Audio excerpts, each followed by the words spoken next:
肤比较干燥，很容易会痒，用这个泡澡，它慢慢会改善，会消失，而且不容易复发。可是它味道像鱼发臭的味道，台湾人没办法接受这个味道，不用担心。水温煮炸超过75度，或在太阳底下曝晒30分钟，它就不再具有任何味道，但是功效完全不减啊！我刚刚讲过，它有很强力的杀菌功效。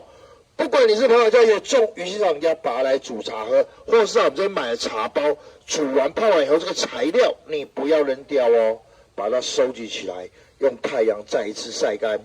晚上洗澡的时候可以丢在浴缸里面拿来泡澡。小朋友、年轻人夏天很容易流汗，很容易会衍生一些相关的皮肤疾病。年纪大朋友因为冬天皮肤比较干燥，很容易会痒，用这个泡澡，它慢慢会改善，会消失，而且不容易复发。第二个，鱼腥草有美白的功能，所以越泡皮肤越白皙哦。很多早就泡完之后会臭臭的，跟你讲保证不会，而且皮肤还会光滑细致哈。